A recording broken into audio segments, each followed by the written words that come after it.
Nunca pensé que el día de la boda de mi único hijo, yo sería tratada como una invitada incómoda, enviada en taxi mientras otra mujer ocupaba mi lugar en su coche y en su vida. María Lux se repitió esa frase una y otra vez, mientras pasaba la plancha sobre su vestido azul marino, el único suficientemente elegante que tenía para la ocasión. El vapor subía en pequeñas nubes blancas, empañando el espejo del salón. Era un domingo luminoso en Sevilla, y las campanas de la iglesia cercana repicaban con fuerza, como si anunciaran una alegría que, paradisíquement, ella, no sentia a la mañana, había empezado con una llamada telefónica. Su hijo Javier, nervioso y apresurado, le había dicho sin rodeos: «Mamá, cambio de planes. Te mando un taxi a las 2 en Clara, y su madre necesitan tu coche». Por un instante, María se quedó en silencio, con el auricular pegado a la oreja. El corazón le dio un vuelco. «Pero hijo, ¿no habías dicho que tu coche estaba en el taller y que me ibas a recoger con el mío?». La respuesta llegó con un suspiro impaciente al otro lado de la línea. «Es que Isabel, la madre de Clara, llegó esta mañana y no tiene transporte. Tú entiendes, ¿verdad? Es más práctico así». Ese es más práctico, así fue como una bofetada disfrazada de lógica. María apretó los labios, contuvo el nudo en la garganta y dijo, simplemente: «Sí, hijo, entiendo». Pero en realidad no entendía nada. ¿Cómo podía ser que, en el día más importante de la vida de Javier, su madre, la mujer que lo había criado sola durante 40 años, quedara relegada a un asiento trasero de taxi, mientras Isabel, a quien apenas conocía desde hacía meses, sería transportada en su propio coche? Los recuerdos acudieron a su mente con brutal claridad. Durante décadas había sido madre y padre a la vez. Su marido la había abandonado cuando Javier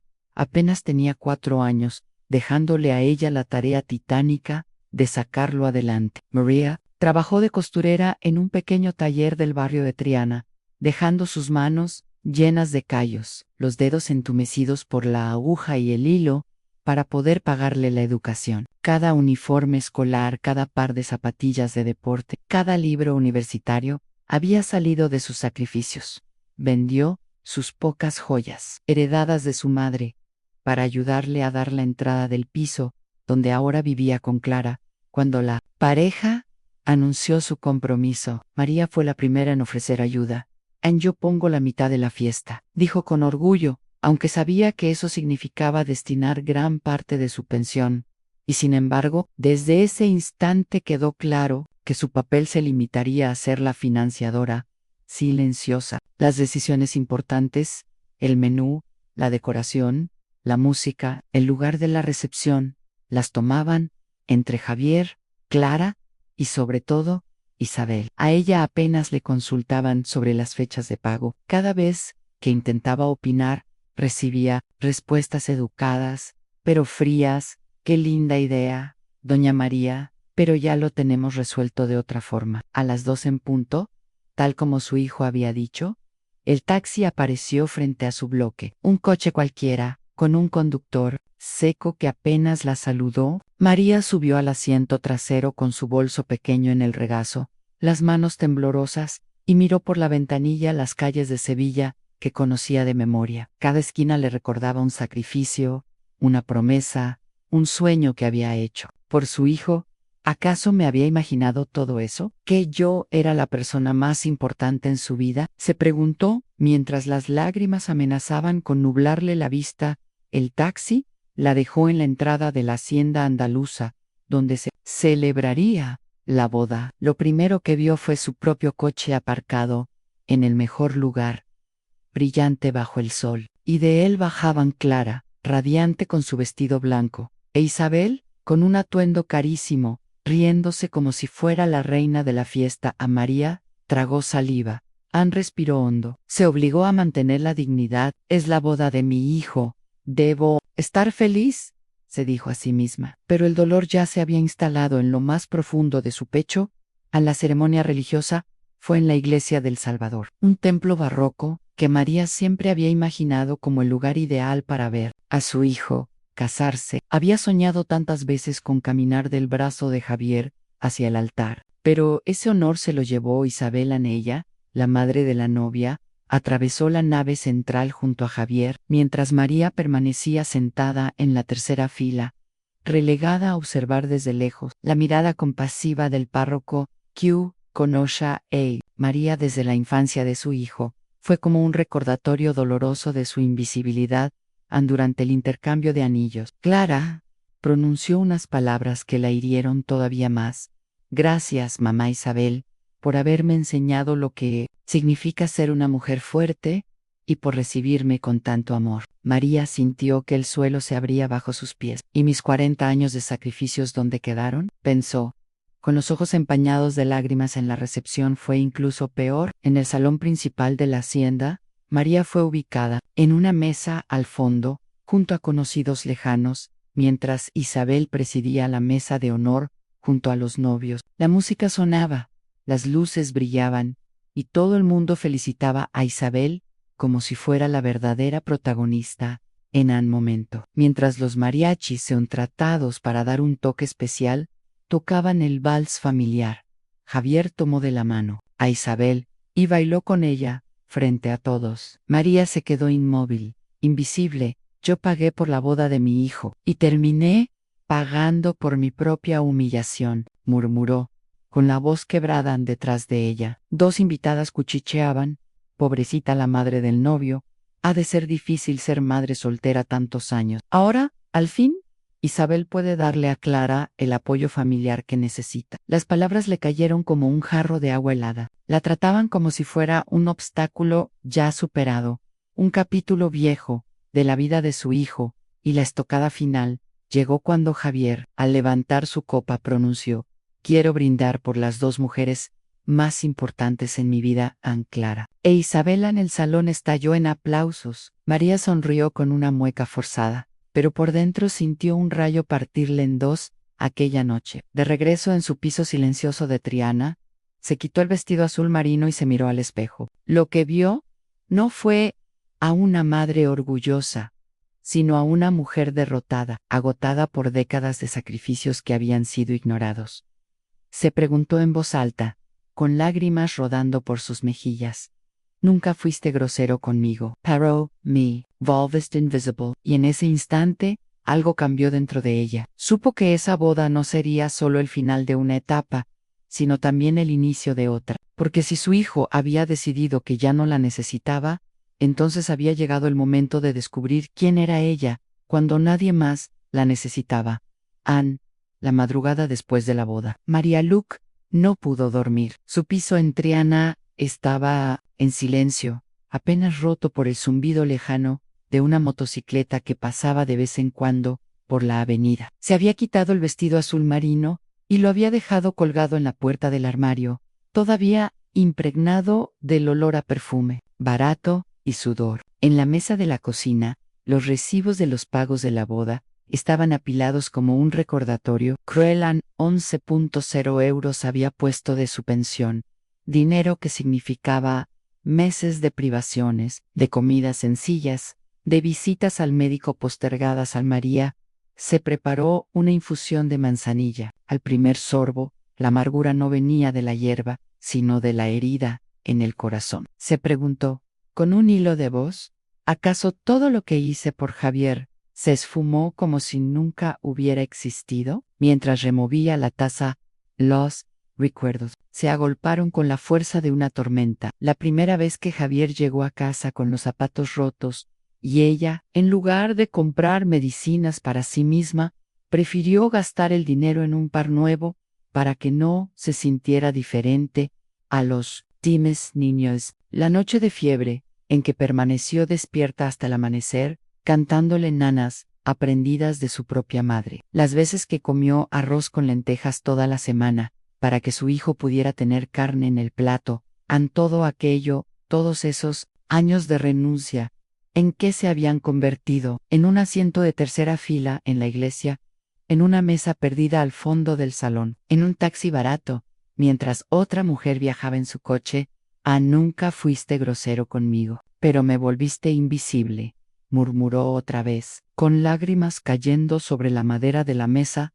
Al día siguiente, mientras Javier y Clara volaban rumbo a Cancún para disfrutar de la luna de miel, María se vistió temprano y salió a caminar por el barrio. Las calles de Sevilla estaban llenas de vida, el panadero repartía hogazas calientes, los niños jugaban con balones de plástico en las aceras, las vecinas colgaban la ropa blanca en los balcones, todo seguía igual, salvo ella, que sentía que algo dentro había muerto. Se detuvo frente a la iglesia, donde tantas veces había rezado por el futuro de su hijo. En el sonido de las campanas le recordó lo que había visto el día anterior en Javier, caminando del brazo de Isabel, mientras ella observaba desde la sombra. Una punzada de dolor la obligó a apoyarse contra la pared de piedra.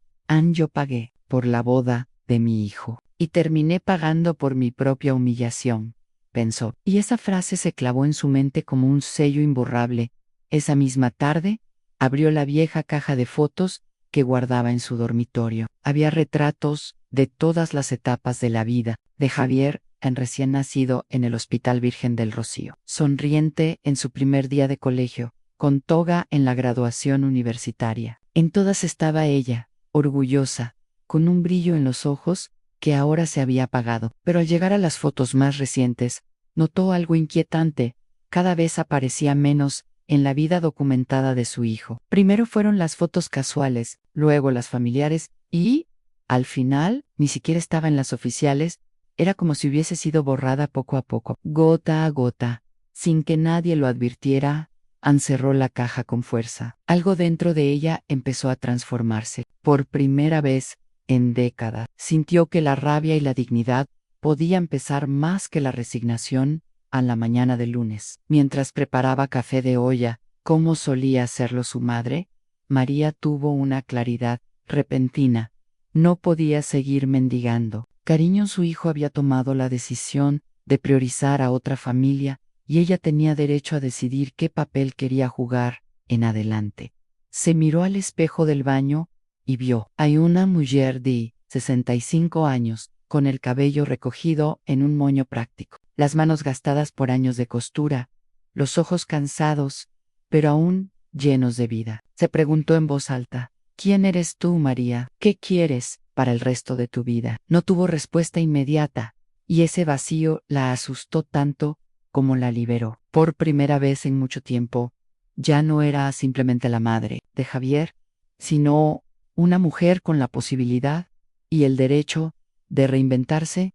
Esa semana empezó a dar pasos que jamás habría imaginado. Primero, revisó los documentos de la boda. Había firmado un contrato con la hacienda que estipulaba 2 pagos en la mitad antes del evento y la otra mitad después. Ya había cumplido con los primeros 11.0 euros. Le quedaban otros 11.0 pendientes. Miró la cifra con frialdad y pensó: a ninguna parte del contrato decía que debía pagar a cambio de ser tratada como ciudadana de segunda clase. Tomó el teléfono y marcó el número de la hacienda. Buenos días, habla María Lu, la madre del novio de la boda del sábado. Doña María. Todo salió precioso. Espero que disfrutara mucho la celebración. María respiró hondo. Don Fernando, he decidido que no voy a pagar la segunda mitad. No es un problema económico, es un problema de dignidad. El silencio del otro lado fue largo, incómodo. Paró al colgar. María sintió algo extraño: tranquilidad. Había cruzado un límite que nunca antes se había atrevido a tocar. En ese mismo día, llamó al banco y canceló las transferencias automáticas que, desde hacía 3 años, enviaba a Javier cada quincena. Eran 500 euros que él usaba para gastos varios, sin preguntarse nunca cuánto esfuerzo suponía para su madre. También canceló la tarjeta adicional que había estado en manos de su hijo durante 5 años. Alejandro, ya no soy tu plan de rescate financiero. Eres un hombre adulto. Resuelve tus emergencias como tal, pensó mientras firmaba la cancelación en la ventanilla del banco. Cada decisión era un pequeño acto de rebeldía, pero sobre todo, de recuperación personal. Al regresar a casa, se sentó frente a su escritorio y abrió una libreta nueva. En la primera página escribió: a mi nueva vida comienza hoy. Y debajo, una lista: viajar sola, aunque sea a la costa de Cádiz, a comprar ropa para mí. No para agradar a nadie, el leer todos los libros que dejé olvidados, aprender a cocinar lo que a mí me gusta, a recordar que sigo siendo mujer, no solo madre. Mientras escribía, una lágrima rodó por su mejilla, pero no era de tristeza, sino de liberación. Esa noche, al acostarse, no sintió la misma angustia que las anteriores. Por primera vez en años, se permitió soñar con un futuro donde ella era la protagonista de su propia historia. Se dijo en voz baja, como un juramento: durante 40 años, viví solo para ti. Ahora voy a vivir para mí. Y con esa frase, María Luc cerró los ojos sabiendo que nada volvería a ser igual. El domingo por la mañana, el timbre del piso de María sonó con insistencia. 3 toques cortos, una pausa y 2 largos. El código secreto que Javier usaba desde adolescente, para que ella supiera que era él y no temiera abrir la puerta. Durante años, ese sonido había sido un alivio. Ahora, era el anuncio de una confrontación inevitable. A María se secó las manos en el delantal, respiró hondo y abrió la puerta. Allí estaba su hijo, con ojeras y el rostro tenso, acompañado de Clara, que apretaba su bolso contra el pecho como si fuera un escudo. «Buenos días», dijo María con la misma cortesía que mostraría cualquier visita. «Passage, por favor». Javier entró sin siquiera saludar, con un beso, algo que siempre había hecho desde niño. La urgencia en su tono lo delató. «Mamá, necesitamos hablar urgentemente». «¿Qué está pasando contigo?» «Don Fernando de la Hacienda me llamó 3 veces. Dice que te negaste a pagar tu parte de la boda. ¿Sabes el problema en el que me estás metiendo?» María se mantuvo serena. Señaló las sillas del salón. «Siéntense. ¿Queréis un café?» «No queremos café, mamá. Queremos entender. ¿Qué te pasa? Son 11.000 euros. ¿De dónde voy a sacar esa cantidad ahora?» Ella se sentó en su sillón favorito, junto a la ventana que dejaba pasar la luz suave de la mañana. Miró a su hijo con calma. Esa calma que nace cuando uno ya no tiene miedo de decir la verdad. «Javier, durante 40 años, he pagado todo lo que prometí pagar, y mucho más. Esta vez decidí que el trato no se cumplió de mi parte porque el trato no se cumplió de la tuya». Clara frunció el ceño. «¿Qué trato? ¿De qué habla, doña María?» María la miró con ternura, casi con compasión. «El trato era que yo pagaría la mitad de la boda de mi hijo, a cambio de ser tratada como la madre del novio, con respeto, con dignidad, con el lugar que me correspondía después de tantos años de sacrificios. Pero lo que viví fue otra cosa». Javier intentó interrumpirla, pero ella levantó una mano. «Me mandaste en un taxi barato mientras Isabel iba en mi coche. Me sentaste en la tercera fila mientras la familia de Clara ocupaba los primeros lugares. Me relegaste a una mesa perdida en el salón mientras Isabel presidía la mesa de honor. Para ti, hijo, tal vez fue logística. Para mí fue la confirmación de que ya no tengo lugar en tu vida». El silencio llenó la habitación. Clara tragó saliva, con los ojos húmedos. Javier, en cambio, apretaba los puños. «Mamá, si me hubieras dicho que te sentías mal, lo habríamos cambiado todo. Nunca fue nuestra intención lastimarte». María lo miró con una mezcla de tristeza y firmeza. «No debería haber tenido que decirte cómo tratar a tu madre con respeto. Eso debería salir de ti de manera natural». Entonces sacó un sobre del cajón de la mesa, lo abrió y mostró algunos documentos en recibos de transferencias bancarias. «Comprobantes de pagos durante 3 años. Te he estado enviando 500 euros cada quincena. Dinero de mi pensión. Además, mantuviste una tarjeta adicional de mi cuenta que usabas para tus comidas y tu gasolina. Todo eso ya se acabó. Ya no soy tu plan de rescate financiero». El rostro de Javier palideció. «500 euros. Yo pensaba que…». «Claro que no lo sabías, hijo. Pork, nunca preguntaste, porque asumiste que mi dinero era una extensión natural del tuyo, porque creíste que mi vida existía solo para sostener la tuya». Clara rompió a llorar. «Doña María, de verdad no nos dimos cuenta de que se sentía así». «Sí, sabido, hija, no tienes la culpa. Tú priorizaste a tu familia, como es natural. El problema es que mi propio hijo no hizo lo mismo conmigo». Javier se levantó bruscamente, con los ojos vidriosos. «Eso no es justo. Tú eres mi madre, la persona más importante en mi vida. No digas que soy un ingrato». María se irguió. mirándolo de frente. Si soy tan importante, dime por qué Isabel bailó contigo el vals de honor y no yo. Dime por qué ella dio el discurso sobre ser la nueva abuela de tus hijos y yo ni siquiera tuve oportunidad de hablar. Dime por qué, cuando hablas de tu futuro, mencionas la casa nueva acerca de los padres de Clara, pero nunca mencionas cómo me vas a incluir a mí. ¿Eso es tratarme como la persona más importante de tu vida? Las palabras fueron como cuchillos. Javier bajó la mirada, sin poder responder en Clara. Entre sollozos, preguntó, ¿qué podemos hacer para arreglar esto? ¿Cómo podemos demostrarle que sí la queremos en nuestras vidas? ¿El daño ya está hecho? No quiero ser incluida por lástima u por culpa. Durante 40 años esperé que mi hijo me incluyera por amor. Si no pasó entonces, no pasará ahora de manera forzada.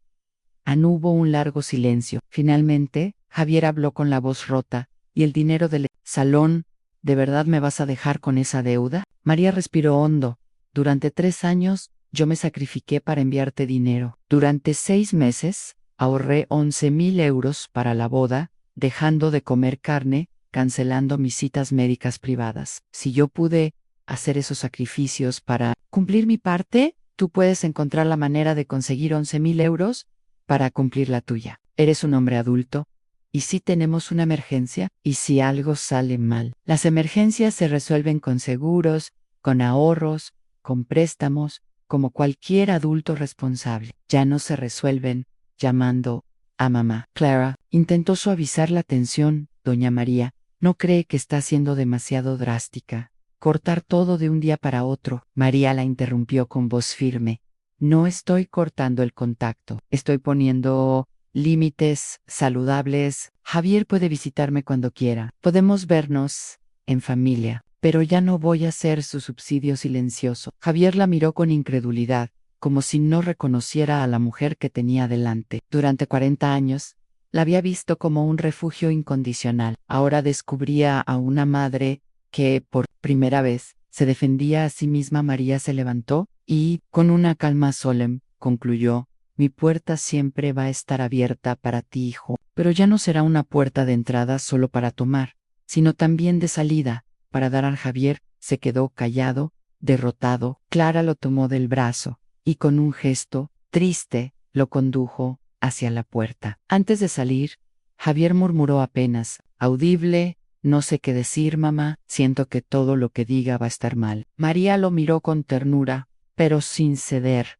No tienes que decir nada, solo entender que las acciones tienen consecuencia. Cuando cerró la puerta, se apoyó en el marco durante varios segundos. No se sentía victoriosa, tampoco vencida. Se sentía libre. Por primera vez en 40 años, había puesto sus necesidades emocionales al mismo nivel que las de su hijo en el silencio de su piso. Se repitió una vez más: durante 40 años viví solo para ti. Ahora voy a vivir para mí. Y.S. la acompañó hasta la noche, como una luz nueva que se encendía en su interior. El piso de María en Triana estaba más silencioso que nunca. Desde la visita de Javier y Clara, una calma extraña se había instalado en las paredes. Ya no sonaban las llamadas constantes de su hijo pidiéndole un favorcito, ni los mensajes de madrugada con frases como: mamá, ¿me puedes transferir? Algo urgent. Por primera vez en muchos años, su teléfono permanecía quieto, sin vibrar, y ese silencio era a la vez inquietante y liberador. A María se levantaba temprano, como siempre. El hábito de costurera nunca la había abandonado. A las 7 en punto ya estaba en pie, preparando café de puchero y abriendo las ventanas para dejar entrar la brisa fresca del Guadalquivir. Pero ahora había una diferencia. Sus mañanas no estaban dedicadas a planear cómo ayudar a su hijo, sino a pensar en sí misma. Aquella mañana, frente al espejo del baño, se observó con detenimiento. Su rostro mostraba las arrugas de la edad, pero también un brillo distinto en la mirada. He aguantado demasiado, se dijo. Why vas, baja, casi como un rezo, repitió. Hoy me miro y no veo solo a la madre de Javier, veo a María Luque, una mujer que aprendió a vivir de nuevo. El primer paso fue cortar las ataduras económicas. La semana anterior había cancelado la tarjeta adicional de Javier, y las transferencias automáticas. Ahora, decidió revisar sus cuentas, sentada con la libreta de ahorros y la calculadora. Se sorprendió al ver cuánto dinero se le escapaba, sin que ella lo notara durante años. Su pensión apenas le alcanzaba porque siempre estaba enviando parte a su hijo. Ahora, con esos gastos eliminados, descubrió que podía respirar. Incluso podía ahorrar un poco. Por primera vez en décadas, empezó a soñar con cosas que parecían imposibles. Un viaje corto, ropa nueva, una vida que no girara alrededor de sostener a los demás. Anne sonrió al recordar lo que le dijo a Javier. Alejandro, ya no soy tu plan de rescate financiero. Eres un hombre adulto. Resuelve tus emergencias como tal. Esa frase, tan dura en su momento, se había convertido en un mantra. El segundo paso fue algo más simbólico, pero igualmente poderoso en cambiar de imagen. Durante 40 años, María había llevado el mismo peinado recogido, práctico para trabajar. Nunca se lo cuestionó. Su vida estaba llena de prioridades más urgentes. Pero ese viernes, al pasar frente a una peluquería en la calle San Jacinto, se detuvo frente al escaparate. Observó a las mujeres que salían, con sonrisas renovadas, con el cabello suelto brillando al sol. Entró sin pensarlo 2 veces. Buenos días. ¿Qué desea, señora?, preguntó la peluquera. Una joven simpática. Quiero un cambio, ya no quiero verme como antes. 2 horas después, salió con el pelo corto, con un corte moderno que le quitaba años de encima. Cuando se miró en el espejo de la peluquería, no pudo evitar emocionarse. Hoy empieza otra etapa, susurró. Las vecinas del barrio apenas la reconocieron al verla pasar, y por primera vez en mucho tiempo, María no bajó la cabeza. Anne caminó, erguida, disfrutando de la sensación de ser vista de nuevo. El tercer paso fue permitirse pequeños placeres. Visitó una librería en la calle Sierpes, un lugar que siempre había amado, pero que rara vez se permitía. Caminó entre los estantes, oliendo el papel nuevo, recordando lo mucho que le gustaba leer antes de que las responsabilidades la consumieran. Compró 3 novelas y un libro de cocina en la caja. Casi pidió disculpas por gastar dinero en sí misma, como hacía siempre, pero se contuvo. Esta vez no tenía que justificarse.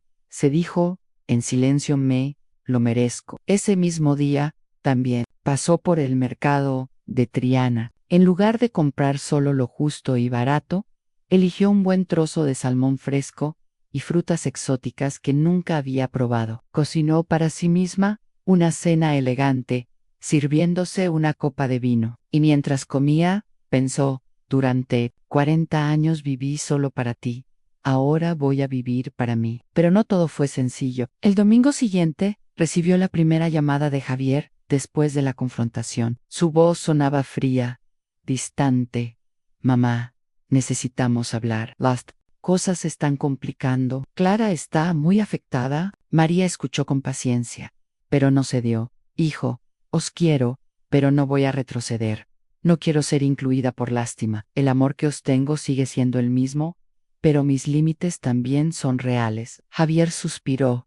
Siento, como si me estuvieras abandonando. No, hijo Anne, no te abandono. Simplemente dejo de abandonarme a mí misma.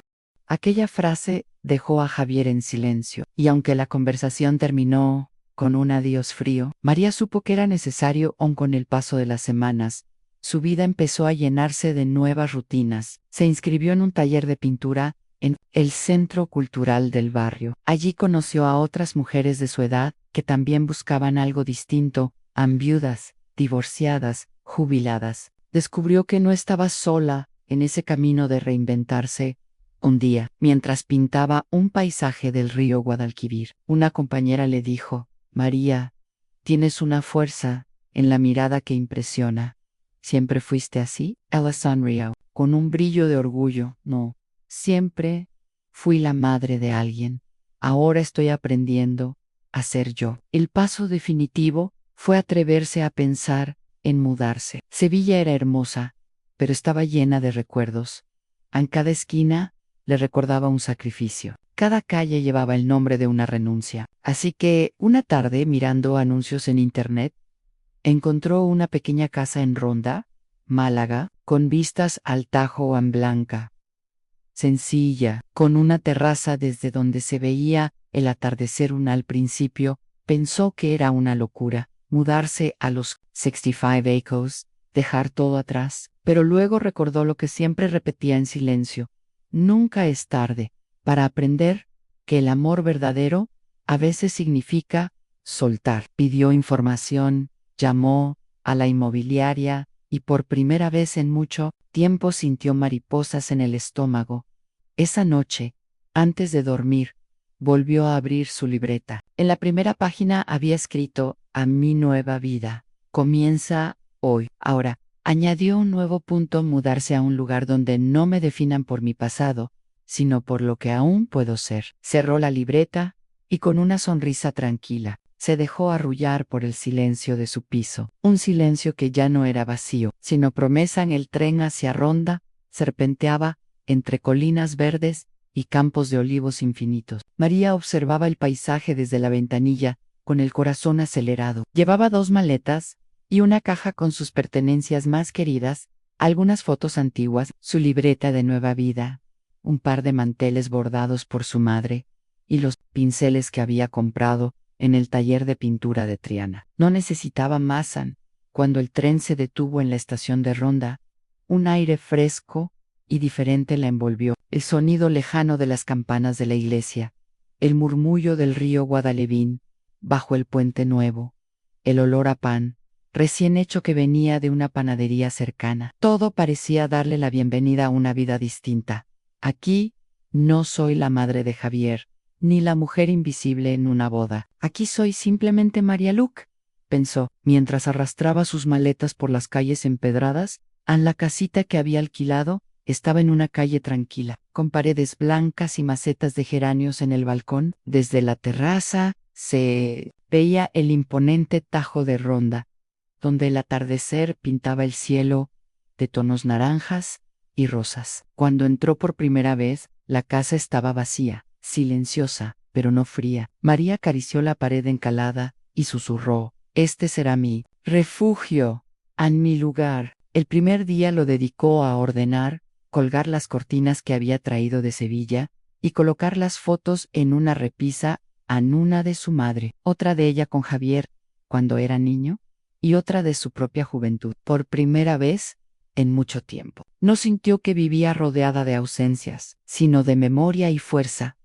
A los días comenzaron a fluir con una rutina nueva y reparadora. Por las mañanas caminaba por el mercado central, donde los vendedores la saludaban con acento malagueño. Buenos días, señora. ¿Quiere probar estos tomates recién cortados? Hoy tengo queso de cabra de la sierra. Está riquísimo. María compraba sin prisas, eligiendo lo que a ella le apetecía y no lo que convenía para ahorrar o enviar dinero a alguien más. Una tarde se permitió un lujo que nunca había tenido: un ramo de flores frescas para decorar su mesa. Mientras lo colocaba en un jarrón, pensó: pequeños regalos para mí, y nadie puede llamarlos caprichos. En Ronda también encontró nuevas amistades. En la Plaza Mayo Ere conoció a Carmen, una viuda de su misma edad que organizaba tertulias de lectura en su casa. Una noche la invitó, y María descubrió el placer de conversar sobre libros y vida con otras mujeres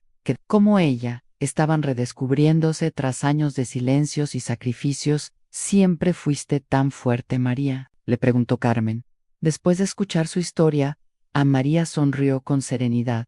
No, siempre fui la madre de alguien. Ahora estoy aprendiendo a ser yo. Las demás mujeres la aplaudieron, emocionadas. Ese instante fue como un espejo. Se vio reflejada en ellas, y ellas, en ella las tardes, las dedicaba a la pintura. Colocó un caballete en la terraza, y con el paisaje del Tajo como musa, empezó a llenar lienzos con colores vivos en cielos encendidos, campos de olivos, calles estrechas, llenas de bugambilla. Cada pincelada era un acto de sanación. En un día, mientras pintaba un atardecer, un vecino Mayo Ere, que paseaba a su perro, se detuvo a observar. «Tiene usted talento, señora. Ese cuadro parece respirar en María». Se ruborizó. «Gracias. Es la primera vez que alguien me lo dice, pues debería escuchar más esas palabras. Se nota que pinta con el alma». Aquella frase se le quedó grabada. Pensaba con el Alman quizás, después de tantos años, al fin, había encontrado un lenguaje para expresar lo que llevaba dentro. A las noches, en ronda, eran diferentes. El silencio solo era roto por los grillos y el murmullo del río en la garganta del Tajo a María. Salía a la terraza con una manta sobre los hombros, una taza de té y su libreta. Allí escribía pensamientos que antes nunca se habría atrevido a poner en palabras. Hoy descubrí que no necesito ser indispensable para alguien, para sentirme valiosa. Basta con sentirme en paz conmigo misma. Durante años, soñé con lo que mi hijo me daría en el futuro. Ahora sueño con lo que yo puedo darme a mí misma en el presente. No obstante, había momentos de nostalgia. A veces, al escuchar a familias reír juntas en la plaza, sentía un vacío. Extrañaba al Javier niño, el que corría a sus brazos al volver del colegio, el que lloraba de miedo en las noches de tormenta y buscaba refugio en su cama. Ese niño ya no estaba. En su lugar había un hombre que sin querer la había herido profundamente, pero María ya no permitía que esa nostalgia la destrozara. En lugar de llorar, escribía en su libreta: el pasado no se puede cambiar, el presente sí, y hoy elijo la paz. Una tarde recibió la visita inesperada de Clara. Llegó sola, con un vestido sencillo y un rostro cansado. Traía en las manos una bolsa con dulces típicos de Sevilla. Doña María, sé que quizás no me esperaba, pero necesitaba hablar con usted, Ana María. La invitó a pasar. Prepararon té en la cocina pequeña pero acogedora. Clara comenzó a llorar mientras hablaba.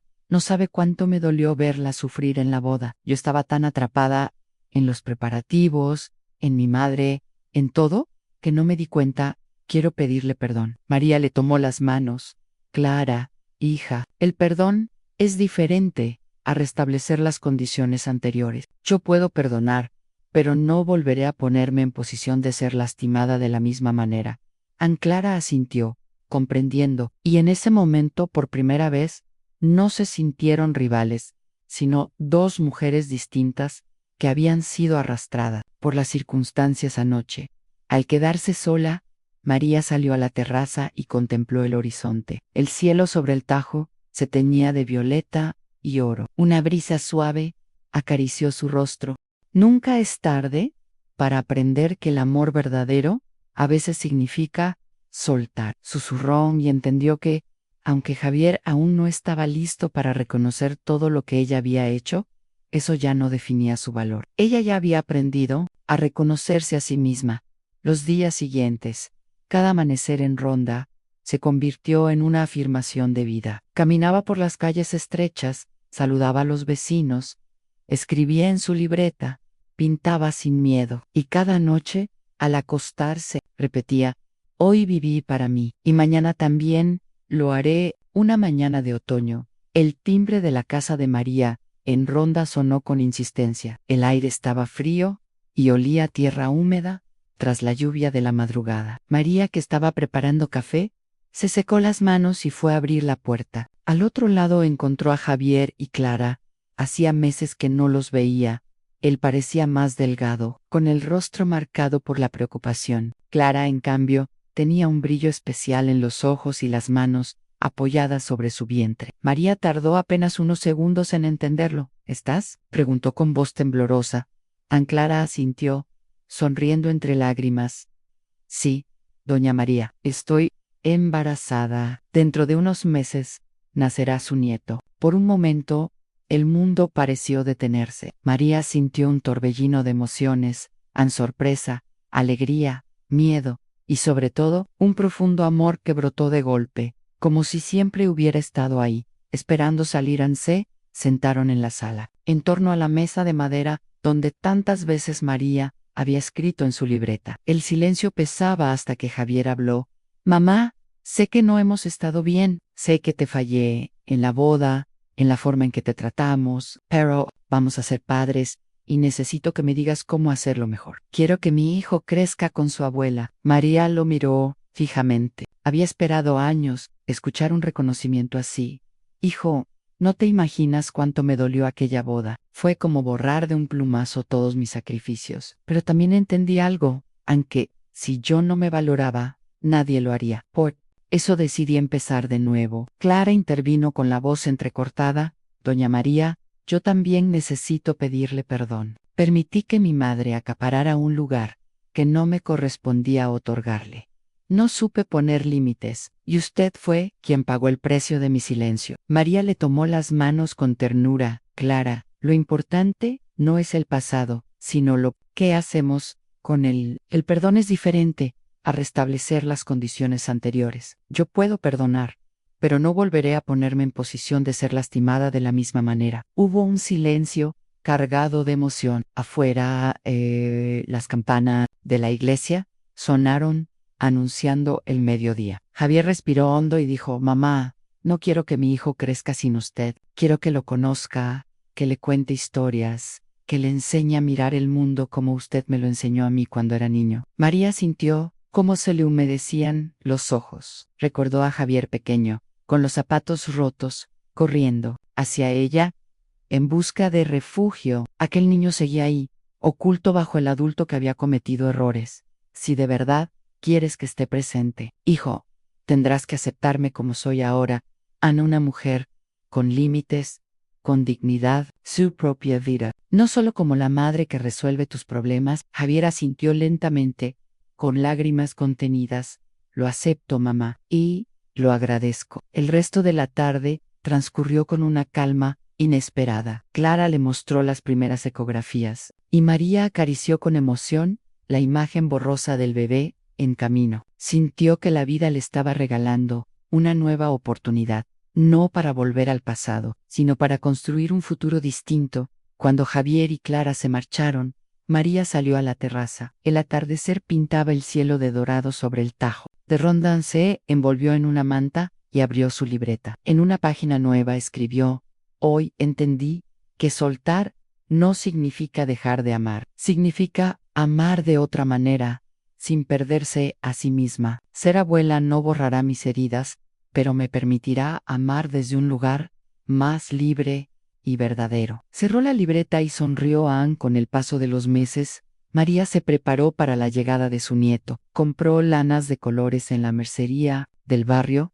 y volvió a tejer, algo que no hacía desde que Javier era niño. Cada puntada llevaba consigo una promesa: no repetiré los errores del pasado. Este niño tendrá una abuela que se valora a sí misma. Las vecinas de Ronda la miraban con admiración. Una de ellas le dijo: María, parece que la vida le ha dado una segunda juventud. Ella respondió con serenidad: no es juventud, es dignidad. Y la dignidad rejuvenece más que cualquier medicina. El día en que nació su nieto, María viajó a Sevilla para conocerlo. Al tomarlo en brazos, sintió que todas las heridas se cerraban un poco más. El bebé, tan pequeño y frágil, la miró con los ojos entreabiertos. María le susurró: tu padre me hizo invisible una vez, pero tú me ves desde el primer día. Y eso basta para que todo valga la pena. Esa noche, de regreso a Ronda, se sentó en su terraza y contempló el cielo estrellado. Se dio en voz alta: durante 40 años viví solo para ti, Javier. Ahora